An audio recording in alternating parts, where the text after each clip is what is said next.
ಧರ್ಮ ಆಗಿ ಕಲಿಯೋದಲ್ಲ, as A science ಆಗಿ ಕಲಿಬೇಕು ನಾವೆಲ್ಲರೂ. ನಾವು ಈಗ ಮ್ಯಾಥ್ಸ್ ನನಗೆ ಇಷ್ಟ ಇಲ್ಲ ಅಂತ ಅನ್ಕೊಳ್ಳಿ, ಆಸ್ ಅ ಸ್ಟೂಡೆಂಟ್ ನನಗೆ ಮ್ಯಾಥ್ಸ್ ಇಷ್ಟ ಇಲ್ಲ, I don't have to take maths at all. ನನ್ನ ಮಗ ತುಂಬ ಚುರುಕು ಮೇಡಮ್, ನನ್ಗೆ ಗೊತ್ತು ನನ್ನ ಮಗ ತುಂಬ ಚುರುಕು ಅಂತ, A to Z ಅಲ್ಲ, ಅದು ಬಿಟ್ಟು ಹೇಳ್ತಾನೆ. ಅಂದರೆ ಅಷ್ಟೇ ಇದೆಲ್ಲ ಹೇಗೆ ಮಾಡಿದ್ರೆ ಸರಿ ಹೋಗುತ್ತೆ ಅಂದರೆ the child is really more challenging. So 13 ಇಯರ್ಸ್ಗೆ ಅವ್ರು ಇಂಜಿನಿಯರಿಂಗ್ ಮಾಡೋ ಸಬ್ಜೆಕ್ಟ್ಸ್ ಎಲ್ಲ ಮಾಡಿದ್ದಾರೆ. ಪಾಠಶಾಲೆ ಸಿಸ್ಟಮ್ ಯಾಕೆ ನಾಶ ಆಯಿತು ಅನ್ನೋದನ್ನ ತುಂಬ ಅಚ್ಚುಕಟ್ಟಾಗಿ ಗೊತ್ತಿದೆ, ಅದು ತಿಳಿಸಿದ್ದಾರೆ ಮೆಕ್ಯಾಲೆ ಸ್ಟೋರಿನಲ್ಲಿ.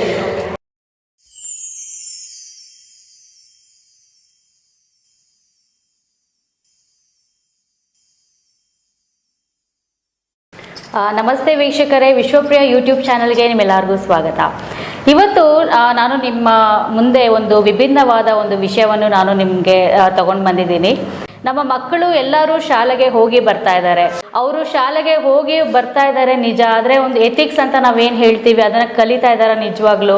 ಸೊ ಇವೆಲ್ಲ ಒಂದು ಪ್ರಶ್ನೆಯನ್ನು ನಾವು ಹಾಕೊಂಡಾಗ ಶಾಲೆಯಲ್ಲೂ ಸಹ ಅವ್ರು ಯಾವ ರೀತಿ ಕಲಿಸ್ತಾ ಇದ್ದಾರೆ ಅಂತಲೂ ಸಹ ನಾವು ಗಮನ ಕೊಡೋದಿಲ್ಲ. ಯಾಕಂದರೆ ಸಾಕಷ್ಟು ಪೇರೆಂಟ್ಸ್ ಎಲ್ಲ ವರ್ಕಿಂಗ್ ಇರುವುದರಿಂದ ಅವರೆಲ್ಲರೂ ಈ ಒಂದು ಮಕ್ಕಳ ಒಂದು ಭವಿಷ್ಯದ ಹಾಗೆ ಅವರ ಎಜುಕೇಷನನ್ನು ಸ್ವಲ್ಪ ನಿರ್ಲಕ್ಷ್ಯ ಮಾಡಿದ್ದಾರೆ ಅಂತಲೇ ನಾವು ಹೇಳ್ಬೋದಾಗಿದೆ. ಇವತ್ತು ನಮ್ಮ ಜೊತೆ ಇರುವಂತಹವರು ಒಂದು ವಿಭಿನ್ನವಾದ ಒಂದು ಶಾಲೆಯನ್ನು ಅವರು ನಡೆಸ್ತಾ ಇದ್ದಾರೆ. ಅದರ ಬಗ್ಗೆ ನಿಮ್ಮೆಲ್ಲರಿಗೂ ತಿಳಿಸ್ಬೇಕು. ಈ ವಿಡಿಯೋವನ್ನು ಎಲ್ಲೂ ಸ್ಕಿಪ್ ಮಾಡದೆ ನೋಡಿ, ಅತ್ಯಂತ ಅಮೂಲ್ಯವಾದ ಒಂದು ಮಾಹಿತಿ ನಿಮಗೆ ಈ ವಿಡಿಯೋಯಿಂದ ಸಿಗುತ್ತೆ. ಯಾರಿಗಾದ್ರೂ ಒಬ್ರಿಗಾದ್ರೂ ಉಪಯೋಗ ಆಗ್ಬೋದು ಅಂತ ನಾನು ಅನ್ಕೊತೀನಿ. ನಮ್ಮ ಜೊತೆ ಶ್ರುತಿ ಮೇಡಮ್ ಹಾಗೆ ಗೀತಾ ಮೇಡಮ್ ಅವರು ನಮ್ಮ ಜೊತೆ ಇದ್ದಾರೆ. ಅವರನ್ನು ಈ ಕಾರ್ಯಕ್ರಮಕ್ಕೆ ಸ್ವಾಗತಿಸೋಣ. ನಮಸ್ತೆ ಮೇಡಮ್. ಇನ್ನು ಈ ಶಾಲೆಯ ಬಗ್ಗೆ ಹಾಗೆ ಇಲ್ಲಿ ಏನೇನು ಕಲಿಸ್ತಾರೆ, ಬೇರೆ ಶಾಲೆಗಳಿಗಿಂತ ಈ ಶಾಲೆ ಯಾವ ರೀತಿ ವಿಭಿನ್ನವಾಗಿದೆ, ಇವೆಲ್ಲವನ್ನು ನಾವು ಅವರಿಂದ ಕೇಳಿದ್ರೇ ಚೆನ್ನಾಗಿರುತ್ತೆ. ಮೇಡಮ್ ಅವರೇ ನಮಸ್ಕಾರ. ನಮಸ್ಕಾರ ಮೇಡಮ್. ನೀವು ನಿಮ್ಮ ಶಾಲೆಯ ಬಗ್ಗೆ ಹಾಗೆ ನಿಮ್ಮ ಒಂದು ಕಿರು ಪರಿಚಯದೊಂದಿಗೆ ನೀವು ನಮ್ಮ ವೀಕ್ಷಕರಿಗೆ ನೀವೇನೇನು ನಡೆಸ್ತಾ ಇದ್ದೀರಾ, ಏನೇನು ಹೇಳ್ಕೊಡ್ತೀರಾ, ಇದು ಬೇರೆ ಶಾಲೆಗಳಿಗಿಂತ ಹೇಗೆ ವಿಭಿನ್ನವಾಗಿದೆ ಅದನ್ನು ನಮ್ಮ ವೀಕ್ಷಕರಿಗೆ ತಿಳಿಸ್ಕೊಡ್ಬೇಕು ಅಂತ ನಾವು ಕೇಳ್ಕೊತೀವಿ. ನಮಸ್ತೆ ಎಲ್ಲರಿಗೂ. ನನ್ನ ಹೆಸರು ಶ್ರುತಿ. ಸರ್ವಂ ಕುಟೀರಂ ಅಂತ ಒಂದು ಹೋಮ್ ಸ್ಕೂಲಿಂಗ್ ಕೋಆ್ಯಪ್ ಅಂತ ಏನು ಹೇಳ್ತೀವಿ, ಅಂದರೆ ಮನೆಯಿಂದ ಕಲಿಕೆ ಅಂತ ಹೇಳ್ಬೋದು. ಅಥವಾ ನಮ್ಮ ಕಲಿಕೆ ಅನ್ನೋ ಒಂದು ವಿಚಾರ ಶುರುವಾಗೋದೇ ಮನೆಯಿಂದ. ಮನೆಯೇ ಮೊದಲ ಪಾಠಶಾಲೆ, ತಾಯಿ ಮೊದಲ ಗುರು ಅಂತ ಹೇಳಿದಾಗೆ ಶುರುವಾಗೋದೇ ಮನೆಯಿಂದ ಫಸ್ಟ್. ಸೊ ಅದೇ ಒಂದು ಕಲ್ಪನೆಯಲ್ಲಿ ಹೇಗೆ ಒಂದು ತಾಯಿ ಇವಾಗ ಒಂದು ಮಗುನ ಹೇಗೆ ಬೆಳೆಸ್ತಾರೆ, ಅಲ್ಲಿಂದನೇ ಆ್ಯಕ್ಚುಲಿ ನಮ್ಮ ಇಲ್ಲಿ ಸರ್ವಂ ಕುಟೀರಮ್ಮು ಜರ್ನಿ ಕೂಡ ಆ್ಯಕ್ಚುಲಿ ಸ್ಟಾರ್ಟ್ ಆಗಿತ್ತು. ಮಗುಗೆ ಹೇಳ್ಕೊಡ್ತಾ, ನನ್ನ ಮಗಳಿಗೆ ಹೇಳ್ಕೊಡ್ತಾ ಅಲ್ಲಿಂದ ಶುರುವಾಗಿದ್ದ ಜರ್ನಿ ಇವತ್ತು ಇಲ್ಲಿವರೆಗೂ ಬಂದು ಸುಮಾರು ಮಕ್ಕಳಿಗೆ ಹೆಲ್ಪ್ ಆಗ್ತಾ ಇದೆ. ಸೊ ಯಾವ ರೀತಿ ಮಾಡ್ತಾ ಇದ್ದೀವಿ ಅಂತಂದರೆ, ನಮಗೆ ಕಲಿಕೆ ಅಥವಾ ಲರ್ನಿಂಗ್ ಅಥವಾ ಓದೋದು ಅಂತಂದರೆ ಸ್ಕೂಲಿಗೆ ಹೋಗಬೇಕು, ಅಕಾಡೆಮಿಕ್ಸಲ್ಲಿ ಮಾರ್ಕ್ಸ್ ತೊಗೊಳ್ಬೇಕು, ಅದೇ ಒಂದು ನಿರ್ಧಾರ ಆಗುತ್ತೆ. ಒಂದು ಮಗುವಿನ ಜೀವನ ಇಷ್ಟು ಮಾರ್ಕ್ಸ್ ತೆಗೆದ್ರೆ ಇದು ಇಂಥ ಸ್ಟ್ರೀಮ್ ತೊಗೊಳ್ಬೇಕು ಅಂತ. ಬಟ್ ಅದನ್ನು ಹೊರತುಪಡಿಸಿ that is a part of learning ಅಷ್ಟೇ ಹೊರತು that is not the whole life ಅನ್ನೋ ಒಂದು ಏನು ಹೇಳ್ತಾರೆ ಅದ್ರದ್ದು ಒಂದು ಪರಿಚಯ ಆಗಿ ಅದನ್ನು ಹೇಗೆಲ್ಲ ನಾವು ನಮಗೆ ಬೇಕಾಗಿರೋ ರೀತಿಯಲ್ಲಿ ಅಥವಾ ಸಿಂಪಲ್ ಆಗಿ ನಾವು ಜೀವನ ಮಾಡಬಹುದು ಅನ್ನೋದನ್ನ ಇಲ್ಲಿ ತೋರಿಸ್ಬೇಕು ಅನ್ನೋದು ತುಂಬ ಮುಖ್ಯವಾಗಿದೆ ನಮಗೆ. ಅದೇ ನಿಮ್ಗೆ ಈ ಐಡಿಯಾ ಹೇಗೆ ಬಂತು, ಈ ಒಂದು ಶಾಲೆಯನ್ನು ನಾವು ಓಪನ್ ಮಾಡಬೇಕು ಅಂತ ನಿಮಗೆ ಆ ಒಂದು ಐಡಿಯಾ ಹೇಗೆ ಬಂತು? ಐಡಿಯಾ ಅನ್ನೋದಕ್ಕಿಂತ ಏನು ಹೇಳ್ತಾರೆ, ಇದು ಮಾಡಬೇಕು ಅನ್ನೋ ಉದ್ದೇಶದಿಂದ ಮಾಡಿದ್ದಲ್ಲ. ಉದ್ದೇಶನ ಹೇಗೆ ಇವಾಗ ಮಗುಗೆ ಶುರು ಮಾಡಿದೆ, ನನ್ನ ಮಗಳಿಗೆ ಫಸ್ಟ್ ಶುರು ಮಾಡಿದೆ. ಹೇಗೆ ಈ ಸುಮಾರು 2-3ನೇ ಕ್ಲಾಸ್ವರೆಗೂ ಮಗಳು ಸ್ಕೂಲಿಗೆ ಹೋದ್ಲು. ಸೊ ಅಲ್ಲಿ ನಮಗೆ ಏನು ಹೇಳ್ತಾರೆ, ಇಷ್ಟ ಆಗಲಿಲ್ಲ ಸುಮಾರು ವಿಚಾರಗಳು. ಏನು ಇಷ್ಟ ಆಗಿಲ್ಲ, ನಮ್ಮಲ್ಲಿ ಗುರು ಶಿಷ್ಯ ಪರಂಪರೆ ಅಂತ ಹೇಳಿದಾಗ ಏನಾಗ್ತದೆ, ಒಬ್ಬರು ಗುರು ಇರ್ತಾರೆ, ಸುಮಾರು ಜನ ಶಿಷ್ಯಂದರು ಬೇರೆ ಬೇರೆ ಏಜ್ ಗ್ರೂಪ್ ಒಟ್ಟಿಗೆ ಕೂತು ಒಂದು ವಿಚಾರನ ಕಲಿತಾರೆ ಹೊರತು ಒಂದು ಏಜ್ ಕ್ಯಾಟಗರಿನ ಒಂದು ರೂಮು, ಈ ಏಜ್ ಅವ್ರು ಇಲ್ಲಿರಬೇಕು ಅಂತ ಕ್ಯಾಟಗರೈಸ್ ಮಾಡಲ್ಲ ನಮ್ಮ ಗುರುಕುಲ ಸಿಸ್ಟಮಲ್ಲಿ. ಸೊ ಇದು ಒಂದು ವಿಷಯ. ಆದರೆ ಇನ್ನೊಂದು ವಿಷಯ, guru is not getting connected with the child. ಮಗು ಮನಸ್ಸು ಜೊತೆಗೆ ಕನೆಕ್ಟ್ ಆಗ್ತಾ ಇಲ್ಲ ಅನ್ನೋದು ಇಸ್ ದ ಪೇನ್. ಯಾಕೆ ಪೇನ್ ಆಗುತ್ತೆ, ಈ ವರ್ಷ ಇದ್ದ ಟೀಚರು ಇನ್ನು ನೆಕ್ಸ್ಟ್ ಇಯರ್ ಇರ್ತಾರೋ ಇರಲ್ವೋ ಗೊತ್ತಿಲ್ಲ. ಆ ಮಗು ಮನೋಸ್ಥಿತಿ ಅರ್ಥ ಮಾಡ್ಕೊಳ್ಳಲ್ಲ. ಮಗುನ ಬರೀ ಎಷ್ಟು ಮಾರ್ಕ್ಸ್ ತೆಗಿಯುತ್ತೆ, ಎಷ್ಟು ಚೆನ್ನಾಗಿ ಹ್ಯಾಂಡ್ ರೈಟಿಂಗ್ ಇರುತ್ತೆ, ಅದರಿಂದ ಅಷ್ಟೇ, ಅಥವಾ ಕ್ಲಾಸಲ್ಲಿ ಚುರುಕಾಗಿ ಆನ್ಸರ್ ಕೊಡೋಕ್ಕೆ ಸಾಧ್ಯನಾ ಇಲ್ಲ ಅಂದಿದ ತಕ್ಷಣ ಒಂದು ಮಗು ಮೂಲೆ ಗುಂಪಾಗ್ಬಿಡುತ್ತೆ, ಅಥವಾ ಇನ್ಫೀರಿಯರ್ ಕ್ವಾಲಿಟಿ ಬೆಳೀತಾ ಹೋಗುತ್ತೆ. ಲೈಫ್ ಲಾಂಗ್ ಅದು ಕಂಟಿನ್ಯೂ ಆಗುತ್ತೆ. Once it is given to a child, ಅದು ಕಂಟಿನ್ಯೂ ಆಗ್ತಾನೆ ಇರುತ್ತೆ. ಅದು ತುಂಬ ಕಷ್ಟ ಆಗುತ್ತೆ ಮಕ್ಕಳಿಗೆ, ಅದು ಓವರ್ಕಮ್ ಆಗೋದೇ ಭಾಳ ಕಷ್ಟ ಆಗಿಬಿಡುತ್ತೆ. So this is one point. ಅಂದರೆ ಟೀಚರ್ಸ್ ಸರಿ ಕನೆಕ್ಟಿಂಗ್ ಇಲ್ಲ ಮಕ್ಕಳಿಗೆ ಸ್ಕೂಲಲ್ಲಿ. ಆ್ಯಕ್ಚುಲಿ ನಾವೇನು ಇಲ್ಲಿ ಮಾಡ್ತೀವಿ ಅಂತ ಹೇಳಿದ್ರೆ, ಇದು ಒಂದು ಫ್ರೆಂಡ್ಲಿ ಎನ್ವೈರ್ಮೆಂಟ್. ಅವ್ರು ಓಪನ್ ಆಗಿ ಮಾತಾಡ್ಬೋದು. ಫಾರ್ ಎಕ್ಸಾಂಪಲ್, ಯಾವುದಾದ್ರು ಒಂದು ಆಕ್ಟಿವಿಟಿ ಮಾಡ್ತಾ ಇರ್ತೀವಿ, ಅದರಲ್ಲಿ ಅವ್ರಿಗೇನೋ ಒಂದು ಡೌಟ್ ಬರುತ್ತೆ. ನಮ್ಮ ಹತ್ರ ಸುಮಾರು ಟೈಮ್ ಇದೆ. ನಾವು 2 hours ಪರ್ ಡೇ ಅಕಾಡೆಮಿಕ್ಸ್ ಮಾಡಿಬಿಟ್ರೆ ಮಿಕ್ಕಿದ ಟೈಮ್ ಎಲ್ಲ ಎಕ್ಸ್ಪಿರಿಮೆಂಟ್ಸು ಮತ್ತು ಎಕ್ಸ್ಪ್ಲೋರ್ ಮಾಡೋದು, ಮತ್ತು ಒಂದು ಜರ್ನಲ್ ಬರೆಯೋದು. ಸೊ ಆ ಥರ ಒಂದು ಕಾನ್ಸೆಪ್ಟ್. ಮತ್ತು ಬೇರೆ ಕಡೆ ಕರ್ಕೊಂಡು ಹೋಗ್ತೀವಿ, ಹತ್ರದಲ್ಲಿರೋ ಡಿಫ್ರೆಂಟ್ ಪ್ಲೇಸಸ್ನ. ಬಿಕಾಸ್ ಮೋಸ್ಟ್ಲಿ ಲರ್ನಿಂಗ್ ಬಂದ್ಬಿಟ್ಟು what they watch, what they can see, what they can analyse ಅಂತ ಹೇಳೋದು ಒಂದು ಲರ್ನಿಂಗ್ ಆಗಿರುತ್ತೆ. ಫಾರ್ ಎಕ್ಸಾಂಪಲ್, ನೀವೇ ಶಾಲೆಯಲ್ಲಿ ಓದ್ತಿರುವಾಗಲ ನಿಮಗೆ ಎಲ್ಲನೂ ಜ್ಞಾಪಕ ಇರಲ್ಲ, ಯಾವುದಾದ್ರೂ ಒಂದೆರಡು ತುಂಬ ಜ್ಞಾಪಕ ಇರುತ್ತೆ. ಯಾಕಂತ ಹೇಳಿದ್ರೆ it's an experience which you have created. ಇಲ್ಲಿ ಓದೋದೇ ಕರೆಕ್ಟು, ಶಾಲೆಯಲ್ಲಿ ಓದೋದಲ್ಲ ಅಂತ ಹೇಳ್ತಿಲ್ಲ. ನಾವು ಹೇಳ್ತಿರೋದು ಏನಂದರೆ, ನಮ್ಮ ಕಡೆ ನಾವು ಏನು ಮಾಡ್ತಾ ಇದ್ದೀವಿ ಅಂತ. ಫಾರ್ ಎಕ್ಸಾಂಪಲ್, ಅವ್ರಿಗೆ ಎಕ್ಸ್ಪೀರಿಯನ್ಸಸ್ ಕೊಡಿಸ್ತೀವಿ. ಈಗ ಬಲ್ಬ್ ಆ್ಯಕ್ಚುಲಿ ಉರಿತಿದೆ, ಎಲೆಕ್ಟ್ರಿಸಿಟಿ ಪಾಸ್ ಆಗ್ತಿದೆ, ಹೌ ಇಸ್ ಇಟ್ ವರ್ಕಿಂಗ್? ಅದು ಸುಮಾರು ಸ್ಟೆಮ್ ಎಜುಕೇಷನ್ ಇದೆ. ಬಟ್ ಆದರೆ ಸ್ವಲ್ಪ ಮಕ್ಕಳಿಗೆ they need little more time. ಒಂದೇ ಸಮಯನ ಈ 1 hour ನಾವು ಕ್ಲಾಸ್ ಮುಗಿಸ್ಬೇಕು ಅಂತ ನಮಗೆ ಅವಶ್ಯಕತೆ ಇಲ್ಲ. We have lots of time to experience, explore. ಮತ್ತು ಅವ್ರಿಗೆ ಬೇಕಾಗಿರೋ ಆರ್ಟ್ ಆಗಲಿ, ಥಿಯೇಟರ್ ಆಗಲಿ, ಕಮ್ಯುನಿಕೇಷನ್ ಆಗಲಿ, ಬೇರೆ ಜನ ಜೊತೆಗೆ ಹೊಂದ್ಕೊಳ್ಳೋದಾಗಲಿ ಎಲ್ಲ ಮಾಡ್ತಾ ಇರ್ತೀವಿ. ನಮ್ಮ ಈ ಪ್ರೋಗ್ರಾಮ್ ಹೆಂಗೆ ನಾವು ಬಂದಿದ ಮೇಲೆ ನಮಗೆ ಗೊತ್ತಾಯ್ತಂದ್ರೆ, ನಮಗೆ ಸುಮಾರು ನಾವು ಕಲಿತಾ ಇದ್ದೀವಿ ಇದ್ರ ಒಳಗಡೆ ಬಂದಿದ ಮೇಲೆ. ಫಾರ್ ಎಕ್ಸಾಂಪಲ್, ಏಜ್ ವೈಸಲ್ಲಿ ಈಗ ಜಸ್ಟ್ ಶ್ರುತಿ ಹೇಳ್ತಾ ಇದ್ರು, ಏಜ್ ವೈಸಲ್ಲಿ ನೀವು ಕ್ಲಾಸಸ್ ಮಾಡ್ತೀರಾ. ಸೊ ಯೂಶ್ವಲಿ ಇಲ್ಲಿ ಬರೋ ಕ್ವೆಶನ್ಸ್ ಏನಂದರೆ, ಪೇರೆಂಟ್ಸ್ ಹತ್ರ ಅವ್ರಿಗೆ ಫ್ರೆಂಡ್ಸ್ ಹೆಂಗೆ ಸಿಗ್ತಾರೆ, what is the point of socialising, ಎಲ್ಲಿ ನೀವು ಆ ಸ್ಪೇಸ್ ಕೊಡ್ತೀರಾ ಅಂತ. ಸೊ ಬೇಸಿಕ್ಲಿ ನಾವು ಕಾಲೇಜ್ ಬಿಟ್ಟಿದ ಮೇಲೆ, ಆಫ್ಟರ್ ಆರ್ ಕಾಲೇಜ್ ಕಂಪ್ಲೀಷನ್, ನಾವು ಅದೇ ಏಜ್ ಗ್ರೂಪಲ್ಲಿ ನಾವು ಹೊಂದ್ಕೊಳ್ಳೋದೇ ಅಲ್ಲ. ವರ್ಕ್ ಎನ್ವೈರ್ಮೆಂಟ್ ಆಗಲಿ, ಫ್ಯಾಮ್ಲಿ ಆಗಲಿ, ಇಲ್ಲಾಂದರೆ ಬೇರೆ ನಾವು ಬಿಸ್ನೆಸ್ ಮಾಡಿದ್ರೂ ಆಗಲಿ, ಇಲ್ಲಾಂದರೆ ಕಾರ್ಪೊರೇಟಲ್ಲಿ ಕೆಲಸ ಮಾಡ್ತಿರುವಾಗಲೂ ಆಗಲಿ, you will always be working with different age group. So ಆ ಎಕ್ಸ್ಪೋಜರ್ ನಾವು ಈಗಲಿಂದಾನೇ ಕೊಡೋಕ್ಕೆ ಸ್ಟಾರ್ಟ್ ಮಾಡಿದ್ದೀವಿ. ಸೊ 3 years old ಮಗುಗೂ ಈಗ 15 years old ಮಗುಗೂ ವಿ ಹ್ಯಾವ್ ನೋ ಡಿಫ್ರೆನ್ಸ್. ಅವ್ರು ಗೊತ್ತಾಗಿರೋದು, ಅವ್ರು ಕಲಿಯೋದು ಅವ್ರು ಕಲಿತಾರೆ. Must be they will not do the same work, but ಆದರೆ exposure of towards a project. In fact ಟ್ರಾವೆಲಲ್ಲಿ ಲರ್ನಿಂಗ್ ಇದೆ, ಕಿಚನಲ್ಲಿ ಲರ್ನಿಂಗ್ ಇದೆ, ಲಿವಿಂಗ್ ರೂಮಲ್ಲಿ ಲರ್ನಿಂಗ್ ಇದೆ. ಸೊ ಲರ್ನಿಂಗ್ ಸ್ಪೇಸ್ ಅಂತ ಕ್ರಿಯೇಟ್ ಮಾಡಿದ್ದೀವಿ. Books, they can go through lots of books. ಅವ್ರು ಬೇಕಾಗಿರೋ ಜರ್ನಲೈಸಿಂಗ್ ಮಾಡ್ಬೋದು ಅದ್ರ ಪ್ರಕಾರ. ಮತ್ತು ನಮ್ಮ ಹತ್ರ we don't watch TV, we don't prefer. And reduce mobile access. ನಾನು ಇಲ್ಲ ಅಂತ ಹೇಳ್ತಿಲ್ಲ, because we are also encouraging technology, we are not out of technology. ಆದರೆ ರೆಡ್ಯೂಸ್ ಮಾಡ್ತೀವಿ, ಮೊಬೈಲ್ ಯೂಸೇಜ್ನ ರೆಡ್ಯೂಸ್ ಮಾಡ್ತೀವಿ. ಬಿಕಾಸ್ ನಮ್ಮ ಹತ್ರ ಇರೋ ಸೈನ್ಸ್ ಪ್ರಾಜೆಕ್ಟ್ಸ್ ಆಗಲಿ, ಮ್ಯಾಥ್ಸ್ ಗೇಮ್ಸ್ ಆಗಲಿ, ಗೇಮ್ ಬೇಸ್ಡ್ ಮ್ಯಾಥ್ ಎಲ್ಲ ಕಲಿಯುವಾಗ they will feel it very easy. ಆ ಸ್ಟಿಗ್ಮಾ ಇರಲ್ಲ, ನನಗಾಗಲ್ಲ, ನನಗೆ ಬರಲ್ಲ, ತುಂಬ ಕಷ್ಟ ಇದೆ, ಕಷ್ಟ, ನಾಳೆ ಮಾಡ್ತೀನಿ, ಮಾಡಲ್ಲ, ಆ ಥರ ಹೆಸಿಟೇಷನ್ಸ್ ಬರಲ್ಲ. ಆ್ಯಂಡ್ ನಮ್ಮ ಕರಿಕ್ಯುಲಮ್ ಅಷ್ಟೇ IGCSE. ಸೊ IGCSEಲಿ ಸುಮಾರು ಪ್ರಾಕ್ಟಿಕಲ್ ವೇ ಆಫ್ ಲರ್ನಿಂಗೇ ಇರೋದು. ಸೊ ಆಚೆ ನಾವು ಮಾತಾಡ್ತಿರುವಾಗ they always say that IGCSE ತುಂಬ ಟಫ್ ಅಂತ. It is vast, syllabus is vast, ಆದರೆ ಟಫ್ ಅಲ್ಲ. ಯಾಕಂತ ಹೇಳಿದ್ರೆ ಅವ್ರಿಗೆ ಅರ್ಥ ಆಗೋ ಥರ ನಾವು ಹೇಳ್ಕೊಟ್ರೆ there is no tough. Tough ಯಾವಾಗ ಬರುತ್ತೆ? ಟಫ್ ಅಂತ ಹೇಳೋ ಪದ ಯಾವಾಗ ಆಗುತ್ತೆ? Once they feel that they don't understand. ನನಗೆ ಅದು ಅರ್ಥ ಆಗಲಿಲ್ಲ, ಆಗ ಅದು ಟಫ್ ಆಗುತ್ತೆ. So it is a stage of life. ನಾವು ಎಲ್ಲನೂ ದಾಟಿ ಹೋಗಬೇಕಾಗಿರುತ್ತೆ. ಎಲ್ಲ ಏಜಲ್ಲೂ ನಾವು ಏಜ್ ಅಪ್ರೋಪ್ರಿಯೇಟ್ ಲರ್ನಿಂಗ್ ಕೊಡಲೇಬೇಕಾಗಿರುತ್ತೆ, ಏಜ್ ಅಪ್ರೋಪ್ರಿಯೇಟ್ ಎಕ್ಸ್ಪೋಜರ್ ಕೊಡಲೇಬೇಕಾಗಿರುತ್ತೆ. ಮತ್ತು ಅವ್ರ ಫ್ಯೂಚರ್ಗೆ, ಭವಿಷ್ಯಕ್ಕೆ. Next question what usually parents asks, ಈ ಹೋಮ್ ಸ್ಕೂಲ್ ಮಾಡ್ತಿರಲ್ಲ, ಬೇಸಿಕ್ಲಿ ನಾವು IGCSE ಕೇಂಬ್ರಿಡ್ಜ್ ಬೋರ್ಡಲ್ಲಿ ರಿಜಿಸ್ಟರ್ ಮಾಡಿದ್ದೀವಿ. ಸೊ ಏನಾಗುತ್ತೆ ಅಂತ ಹೇಳಿದ್ರೆ, ಪ್ರತಿ ವರ್ಷ ಫ್ರಮ್ ಫಸ್ಟ್ ಸ್ಟ್ಯಾಂಡರ್ಡಿಂದ ಗ್ರೇಡ್ 1ಇಂದ 10th ತನಕ 12th ತನಕ ನಾವು ಇದೇ ಥರ ಮಾಡ್ತಿರೋದು. ಸೊ ಎವ್ರಿ ಇಯರ್ ಅವ್ರು ಎಕ್ಸಾಮ್ ಬರೀತಾರೆ, ರೆಗ್ಯುಲರ್ ಸರ್ಟಿಫಿಕೇಟ್ಸ್ ಥರನೇ ಸಿಗುತ್ತೆ. ಎಕ್ಸಾಮ್ ಟೈಮ್ ಮಾತ್ರ ಸ್ಕೂಲ್ಗೆ ಹೋಗಿ ಬರಬೇಕಾಗಿರುತ್ತೆ, ಯಾಕಂದರೆ ಎಕ್ಸಾಮ್ ಸೆಂಟರ್. ಸೊ ಅದಕ್ಕೆ ನಮಗೆ ಹತ್ತಿರದಲ್ಲೇ ಇರೋ ಸೆಂಟರ್ಸಲ್ಲಿ ಅದ್ರ ಬಿಟ್ಟು NIOS ಕೂಡ ಇದೆ, national institute of open schooling ಅಂತ. ನಮ್ಮ ಇಂಡಿಯನ್ ಕರಿಕ್ಯುಲಮ್ಮೇ ಇದು. ಇಂಟರ್ನ್ಯಾಷನಲ್ ಕರಿಕ್ಯುಲಮ್ ಬೇಡ ಅಂತ ಅನ್ಕೊಂಡ್ರೆ ಇಂಡಿಯನ್ ಕರಿಕ್ಯುಲಮ್ ಅಲ್ಲೂ ಮಾಡ್ಬೋದು. ಮಕ್ಕಳಿಗೆ ಅರ್ಥ ಆಗೋ ಥರ, ಮಕ್ಕಳಿಗೆ ಬೇಕಾಗಿರೋ ಥರ ನಾವು ನಿಧಾನಕ್ಕೆ ಹೇಳ್ಕೊಡ್ತೀವಿ. ಮತ್ತೆ ಅದೇ ನೀವು ಹೇಳೋ ಥರ ಬೇರೆ ಶಾಲೆಯಲ್ಲಿ ಇವಾಗ ಮಗಪ್ ಟೈಪ್ ಇರುತ್ತೆ, ಹೇಳ್ಕೊಟ್ಟಿರ್ತಾರೆ, ಅವರು ಅರ್ಥ ಆಗಿರುತ್ತೋ ಇಲ್ವೋ. ಇಲ್ಲಿ ನೀವು ಒಂದು ಮಗು ಅರ್ಥ ಆಗೋವರೆಗೂ ಅದೇ ಕಾನ್ಸೆಪ್ಟ್ ಅರ್ಥ ಆಗೋವರೆಗೂ ಹೌದು, ಕರೆಕ್ಟ್. ಇವಾಗ ಒಂದು 5 ಜನ ಅಥವಾ 3 ಜನ ಅಥವಾ 4 ಜನ ಏನು ಕೂತಿರ್ತಾರೆ, ಬಲ್ಪ್ದೇ ಎಕ್ಸಾಂಪಲ್ ತಗೊಂಡು 3 ಜನದಲ್ಲಿ ಇಬ್ಬರಿಗೆ ಅರ್ಥ ಆಗಿರ್ಬೋದು, there is another child who is left out, ಆ ಮಗುಗೆ ಅರ್ಥ ಆಗಿಲ್ದಿರ ಇರಬಹುದು. ಅವಾಗ ಫ್ಲಿಪ್ ಕ್ಲಾಸ್ ಮಾಡ್ತೀವಿ. ಅರ್ಥ ಆಗಿರೋ ಮಕ್ಕಳಿಂದ ಫ್ಲಿಪ್ ಕ್ಲಾಸ್ ಮಾಡಿದಾಗ ಆ ಮಗುಗೆ ಅರ್ಥ ಆಗೋ ಚಾನ್ಸಸ್ ಇರುತ್ತೆ. ಜೊತೆನಲ್ಲಿ ಇವ್ರಿಗೆ ಎಷ್ಟು ಅರ್ಥ ಆಗಿದೆ ಅನ್ನೋದು ಕೂಡ ನಮಗೆ ಅನಲೈಸ್ ಆಗುತ್ತೆ.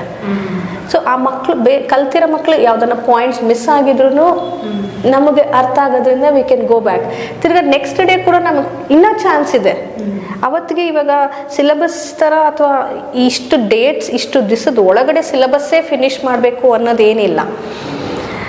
ಸೊ ನೆಕ್ಸ್ಟ್ ಡೇ ಕೂಡ ಇವಾಗ ಆ ಮಗುಗೆ ಅರ್ಥ ಆಗಿಲ್ಲ ಅಂತಾನೆ we will go tomorrow and revisit the same chapter. ಅದೇ ಚಾಪ್ಟರ್ ಪುನಃ ಓದ್ಬೋದು. ಸೊ ಇದೆಲ್ಲ ಓವರ್ ಆಲ್ ಅಕಾಡೆಮಿಕ್ಸ್ ಸಂಬಂಧಪಟ್ಟ ಹಾಗೆ. ಅದು ಫಾರ್ ಎಕ್ಸಾಂಪಲ್ ಈಗ ಶ್ರುತಿ ಹೇಳಿರ್ತಾರೆ ಪ್ರೆಷರ್ ಇರಲ್ಲ. ಆ್ಯಂಡ್ ಅವ್ರು ಅದೇ ತಿರ್ಗಾ back to your own schooling. ನಿಮ್ಮ ಸ್ಕೂಲ್ ಟೈಮಲ್ಲಿ ಯಾವುದು ಪಾಠ ನಿಮಗೆ ನಾಲ್ಕ ಯಾವುದಾದ್ರೂ ಒಂದಿರುತ್ತೆ. There are so many chapters. ಆದರೆ ಒಂದು ಪಾಠ ನಿಮ್ಗೆ ಯಾವಾಗಲೂ ಜ್ಞಾಪಕ ಇರುತ್ತೆ, ಬಿಕಾಸ್ ನೀವು ಅದನ್ನು ಕನೆಕ್ಟ್ ಮಾಡಿರ್ತೀರ. ಸೊ ಇದೇ ಥರ ನಾವು ಈ ಚಾಪ್ಟರ್ ಆದಮೇಲೆ ಇದ್ರ ಸಂಬಂಧಪಟ್ಟ ಎಕ್ಸ್ಪೋಜರು ನಾವು ಕೊಡ್ತೀವಿ. ಅಂದರೆ ಕರ್ಕೊಂಡು ಹೋಗಿ ವಿ ಪ್ರಾಕ್ಟಿಕಲಿ ಮಾಡಿಸೋದು. ಸೊ ಚಿಕ್ಕ ಮಕ್ಕಳು ಇಂದ ಹಿಡಿದು ಲೈಕ್ 3 years ಇಂದ ಹಿಡಿದು 18 years ತನಕ ಮಕ್ಕಳು ನಮ್ಮ ಜೊತೆ ಬರ್ತಿದ್ದಾರೆ. And even after that tuitions ತಗೊಳ್ತಾ ಇದ್ದೀವಿ. After school tuitions, weekend classes, ಮತ್ತು ಬ್ರೈನ್ ಜಿಮ್ ಅಂತ ಒಂದು ಪ್ರೋಗ್ರಾಮ್ ಮಾಡ್ತೀವಿ, ರೋಬೋಟಿಕ್ಸ್. ಈ ಥರ ಪ್ರೋಗ್ರಾಮ್ಸ್ ಯಾವ್ದ್ಯಾವುದು ಇವ್ರಿಗೆ ಅಕಾಡೆಮಿಕ್ ಸಂಬಂಧಪಟ್ಟಿತ್ತು. ಅಂದರೆ ಅವ್ರನ್ನ ಆಕ್ಸಿಲೇಟರಿ ಲರ್ನಿಂಗ್, ಫಾಸ್ಟಾಗಿ ಲರ್ನ್ ಮಾಡೋದು ಹೇಗೆ, ಹ್ಯಾಂಡ್ ರೈಟಿಂಗ್ ಇಂಪ್ರೂವ್ಮೆಂಟ್ ಆಗಲಿ, ಫೋಕಸ್ ಆಗಲಿ, ಅದೆಲ್ಲನೂ ಪ್ಲಸ್ ಏನು ಇನ್ಕಲ್ಕೇಟೆಡ್ ಟುವರ್ಡ್ಸ್ ಅವ್ರ ಹ್ಯಾಬಿಟ್ಸ್, ಅವ್ರ ಕ್ಯಾರೆಕ್ಟರ್ ಬಿಲ್ಡಿಂಗ್, ಅವ್ರ nature towards what they can give it to others. ಅವ್ರ ಫ್ರೆಂಡ್ಸ್ ಆಗಿ ಹೆಂಗಿರ್ತಾರೆ, ಒಂದು ಗ್ರೂಪ್ ಆಗಿರುವಾಗ 3 ವಯಸ್ಸು ಮಗುನೂ ಒಂದು ಗ್ರೂಪಲ್ಲಿ ಇರುವಾಗ, ಒಂದು 15 ವಯಸ್ಸು 16 ವಯಸ್ಸು ಮಗುನೂ ಇರುವಾಗ, ದೊಡ್ಡವರು ಹೆಂಗೆ ಚಿಕ್ಕವ್ರ ಹತ್ರ how they are able to be with them. ಅಂದರೆ ಅವ್ರದ್ದು ಯೋಚನೆ ಒಂದು ಮಾತು ತಿಳಿಸುವಾಗಲೂ ಅದು ಹಿಂಗಾಗಿರುತ್ತೆ ಹಂಗಾಗಿರುತ್ತೆ ಅಂತ ಒಂದು kind of interactive program. So ಈ ಥರ ನಾವು ದಿನ it will be so much of fun and experiences here. ಇದ್ರ ಜೊತೆಗೆ ನಾವು ಕಲಿತಾ ಇದ್ದೀವಿ, ನಾವು ಮಕ್ಕಳಾಗಿ ಕಲಿತಾ ಇರೋದು. ಈಗ ಪೇರೆಂಟ್ಸ್ ಏನ್ ಡೌಟ್ ಬರ್ಬೋದು ಅಂದ್ರೆ, ಈಗ ಸ್ಲೋ ಆಗಿ ಒಂದೇ ಸಬ್ಜೆಕ್ಟ್ ಅಲ್ಲಿ ಅರ್ಥ ಆಗೋವರೆಗೂ ಅದರಲ್ಲೇ ಕೂತ್ಕೊಂಡು ಕಲ್ತ್ಕೊಳ್ಳೋದಾದ್ರೆ ಲೇಟ್ ಆಗೋದಿಲ್ವಾ ಸರ್ಟಿಫಿಕೇಶನ್ಗೆ ಇರ್ಬೋದು. ಸೊ ಅವೆಲ್ಲ ಡೌಟ್ಸ್ ಪೇರೆಂಟ್ಸ್ಗೆ ಬರ್ಬೋದು. ಸೊ ಒಂದು ಸ್ಟೋರಿ ಬುಕ್ ಓದುವಾಗ 100 pages ಇರುತ್ತೆ ಅಂತ ಅನ್ಕೊಳ್ಳಿ. ಒಂದ್ಸತಿ ನೀವು 100 pages ಓದಿದ್ದೀರಾ, ಓದಿರುವಾಗಲೇ ನಿಮ್ಗೆ ಅರ್ಥ ಆಗ್ಬೇಕು ತಾನೆ. ಯಾಕೆ ಅರ್ಥ ಆಗ್ತಿಲ್ಲ?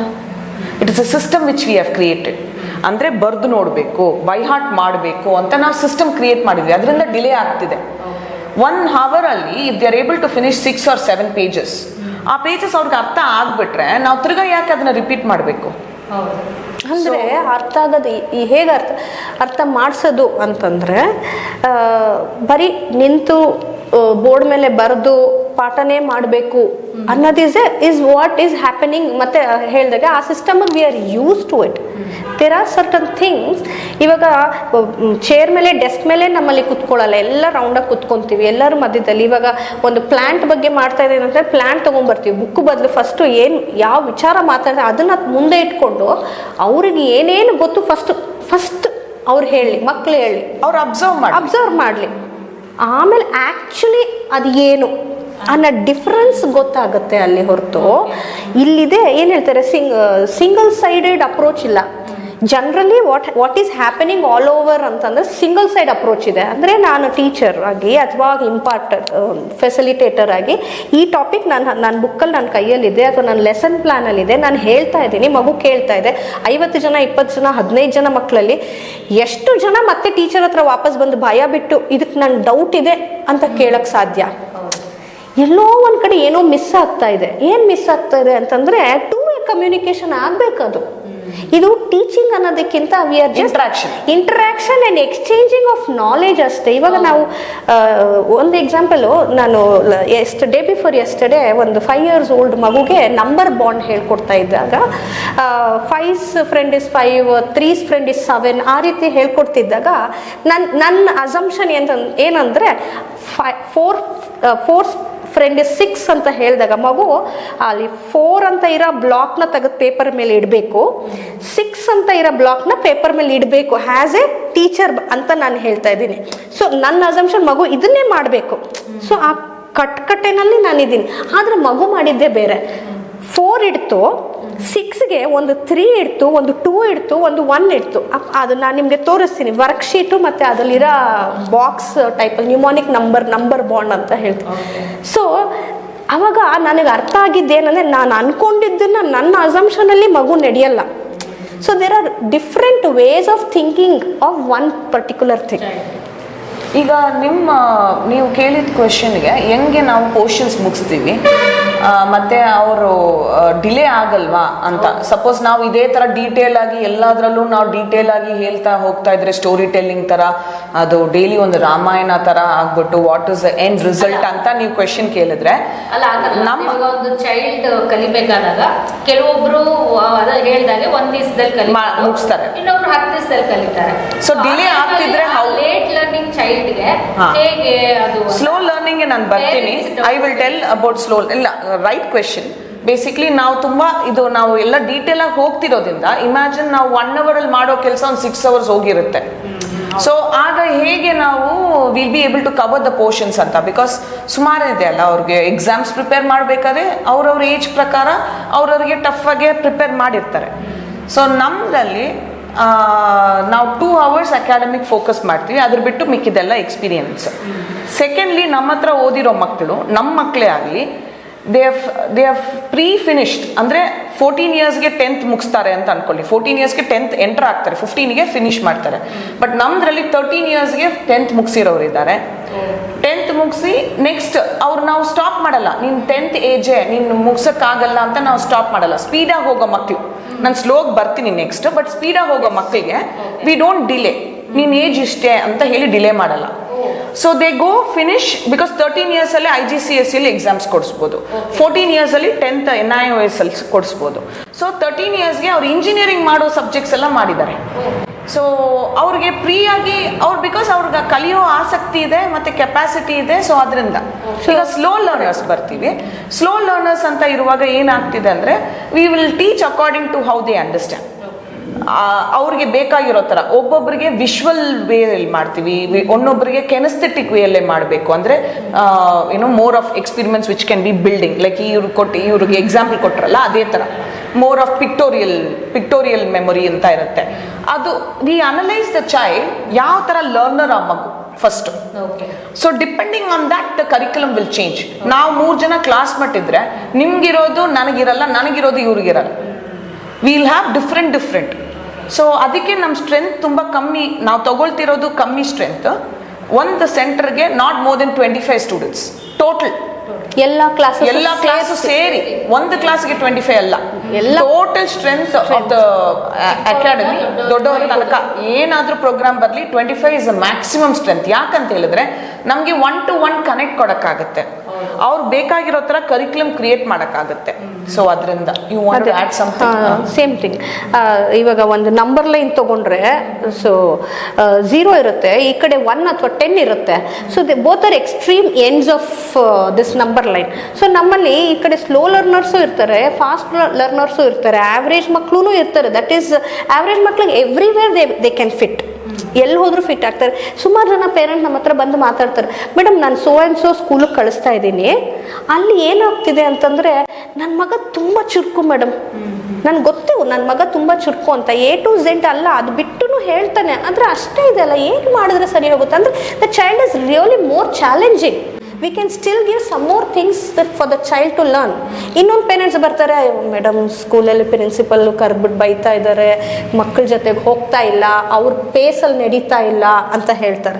ಸೊ ಇಬ್ರು ನಮ್ಮ ಹತ್ರ ಇದ್ದಾರೆ, after school with us, after school ಇಬ್ರು ನಮ್ಮ ಹತ್ರ ವೀಕೆಂಡ್ಸ್ ಅಲ್ಲಿ ಬರ್ತಾರೆ. So we have 40 different subjects, ಅಂದ್ರೆ ಅಕಾಡೆಮಿಕ್ ಸಬ್ಜೆಕ್ಟ್ಸ್ ಅಲ್ಲ, ಬೇರೆ ಎಲ್ಲಾನು, ಥಿಯೇಟರ್, ಡಾನ್ಸ್, ಮ್ಯೂಸಿಕ್, ಆ ಥರ Vedas, all of it together ನಮಗೆ ಡಿಫ್ರೆಂಟ್ ಎಕ್ಸ್ಪೋಜರ್ ಸಮೇತ we have 40 different subject. So ಅವ್ರಿಗೆ ಏನು ಬೇಕಾದ್ರೂ ತಗೊಬೋದು, ಚೂಸ್ ಮಾಡಿ ಅದನ್ನು ಕಲಿಬೋದು. ಅದ್ರ ಬಿಟ್ಟು NIOS ಅಲ್ಲಿ we also have vocational lateral learning. ಆ ಥರ NIOS ಆಗಲಿ IGCSE ಆಗಲಿ ಯು ಹ್ಯಾವ್ ಡಿಫ್ರೆಂಟ್ ಕರಿಕ್ಯುಲಮ್. ನಾವು ಈಗ ಮ್ಯಾಥ್ಸ್ ನನಗೆ ಇಷ್ಟ ಇಲ್ಲ ಅಂತ ಅನ್ಕೊಳ್ಳಿ, ಆಸ್ ಅ ಸ್ಟೂಡೆಂಟ್ ನನಗೆ ಮ್ಯಾಥ್ಸ್ ಇಷ್ಟ ಇಲ್ಲ, I don't have to take maths at all. ಆದ್ರೆ ನಾವು ಫಂಡಮೆಂಟಲ್ ಮ್ಯಾಥ್ಸ್ ಹೇಳ್ಕೊಡ್ತೀವಿ, ಆದ್ರೆ ಬೇಸಿಕ್ ಲೈಫ್ ಟೈಮ್ ಬೇಕಾಗಿರೋ ಅಂತ ಮ್ಯಾಥ್ಸ್ ಹೇಳ್ಕೊಡ್ತೀವಿ. There is a fundamental class which we take. But ಅಕಾಡೆಮಿಕ್ಸ್ಗೆ ಅಂತ ಮಾಡುವಾಗ, ಎಕ್ಸಾಮ್ ಪ್ರಿಪೇರ್ ಮಾಡುವಾಗ ಅವ್ರ ಕೆರಿಯರ್ ಅದು ಸಂಬಂಧಪಟ್ಟಿದ್ದು ಇಲ್ಲದೇನೂ ಹೋಗುತ್ತೆ, ಬಿಕಾಸ್ ಅವ್ರಿಗೆ ಸಬ್ಜೆಕ್ಟ್ ಇಂಟ್ರೆಸ್ಟ್ ಇಲ್ಲ. ಸೊ ಆದ್ರೆ ನಮ್ಮ ಕಾಲದಲ್ಲಿ ಆ ಥರ ಇದ್ದಿಲ್ಲ. ಮ್ಯಾಕ್ಸಿಮಮ್ ನಾವು ಕಾಮರ್ಸ್ ತಗೊಂಡ್ರೆ CA ಆಗೋದು, ಇಲ್ಲಾಂದ್ರೆ ಡಾಕ್ಟರ್ ಆಗೋದು, ಇಲ್ಲ ಇಂಜಿನಿಯರಿಂಗ್ ಆಗೋದು, ಲಾಯರ್ ಆಗೋದು. ಈ ತರ ನಮ್ 4 ಸ್ಟ್ರೀಮ್ ಬಿಟ್ಟು ಆರ್ಟ್ಗೆಲ್ಲ ವ್ಯಾಲ್ಯೂನೇ ಇದ್ದಿಲ್ಲ. ಈಗನೂ ವ್ಯಾಲ್ಯೂ ಇಲ್ಲ ಅಂದ್ರೆ ವಾಟ್ ವ್ಯಾಲ್ಯೂ ಲೆಸ್ ಅಂದ್ರೆ ವ್ಯಾಲ್ಯೂ ಇಲ್ಲ ಅಂತಂದ್ರೆ ಯು ಕ್ಯಾನ್ ಇವನ್ ಒಂದು ಪೇಂಟಿಂಗ್ ನ 10,000ಕ್ಕೂ ಸೇಲ್ ಮಾಡ್ಬೋದು, 1 ಮಿಲಿಯನ್ಗೂ ಸೇಲ್ ಮಾಡ್ಬೋದು. ಈಗಲೂ ವ್ಯಾಲ್ಯೂ ಇಲ್ಲ, but in a different way of value ಇಲ್ಲ. ಬೆಲೆ ಕಟ್ಟಕ್ಕಾಗಲ್ಲ ಅಂತ ಹೇಳ್ತಾರಲ್ಲ, ದಟ್ ಇಸ್ ದ ವ್ಯಾಲ್ಯೂ ಇಲ್ಲ ಅಂತ ಈಗ ಆಗಿರೋದು. So many of the profession career opportunities ಈಗ ಬರ್ತಿರೋದು, it is a great platform for next generation. ಬರೋ ಭವಿಷ್ಯಕ್ಕೆ ಅವ್ರಿಗೆ ಬೇಕಾಗಿರೋ ಥರ ನಾವು ರೆಡಿ ಮಾಡಬೇಕಾಗಿರುತ್ತೆ. We can't still work with the old system. ಯೋಗದಲ್ಲೂ ಸರ್ಟಿಫಿಕೇಶನ್ಸ್ ಇದೆ, ನಾವು ಮಾಡ್ತಾ ಇದ್ದೀವಿ. AI language, this one what is that, machine learning, data science, IoT, robotics, drone technology. ಈ ಕಡೆ ನಮ್ಮ ಪುರಾತನ ಧರ್ಮನ ಬಿಡ್ಕೂಡ್ದು, ಅಂದ್ರೆ ಬುಡ ಸ್ಟ್ರಾಂಗ್ ಮಾಡ್ಕೊಬೇಕು, ಬ್ರಾಂಚಸ್ನ ಬೆಳೆಸ್ಬೇಕು. ನಾವು ಆಕ್ಚುಲಿ ರಿಯಲ್ ಲೈಫಲ್ಲಿ ಏನಾಗ್ತಿದೆ, ಬ್ರಾಂಚಸ್ ಮೇಲೆ ಅಷ್ಟೇ ಕಾನ್ಸಂಟ್ರೇಷನ್, ಹಸಿರಾಗಿ ಕಾಣಿಸ್ತಿದ್ಯಾ, ಹಣ್ಣು ಬಿಡ್ತಿದ್ಯಾ, ಹೂವು ಬಿಡ್ತಿದ್ಯಾ ಅಂತ ನೋಡ್ತಾ ಇದ್ದೇವೆ ಹೊರತು ಬುಡಕ್ಕೆ ಏನಾಗ್ತಿದೆ ಅಂತ nobody R concern about it. So this is how much that is important. More than that, for us roots are also important. ಅದು ಏನು ಫರ್ಟೈಲ್ ಆಗಿತ್ತಂತನೇ ನಮಗೆ ಬ್ರಾಂಚಸ್ಸು, ಹಣ್ಣು, ಹೂವು ಎಲ್ಲ ಚೆನ್ನಾಗಿ ಬರುತ್ತೆ. ಸೊ ಇಲ್ಲಿಂದ ನಾವು ತೊಗೊಂಡು ಹೋದಾಗ ಹಾಗಂತ ನಾವು ಧರ್ಮ ಅಥವಾ ಇದು ಅಂತ ಹೇಳೋದು ಅಲ್ಲ, ಅದು science, that is a science. Yoga is A science, ಶಾಸ್ತ್ರ ಇಸ್ ಎ ಸೈನ್ಸ್, ಶಸ್ತ್ರ ಇಸ್ ಎ ಸೈನ್ಸ್. ಶಸ್ತ್ರಯುದ್ಧ, ಶಾಸ್ತ್ರವಿದ್ಯೆ ಅಂತ ಹೇಳಿದಾಗ ಬರೀ ಪುರಾತನ ವೇದ, ಭಗವದ್ಗೀತೆ ಅನ್ನೋದೇ ಒಂದು ಸೈನ್ಸ್. ಹಕ್ಕು ಇದೆ, ಮತ್ತೆ ಎಲ್ಲರೂ ಕಲಿಬೇಕು. ಅವರು ಹ್ಯಾಸ್ ಎ ಧರ್ಮ ಆಗಿ ಕಲಿಯೋದಲ್ಲ, ಹ್ಯಾಸ್ ಎ ಸೈನ್ಸ್ ಆಗಿ ಕಲಿಬೇಕು ನಾವೆಲ್ಲರೂ.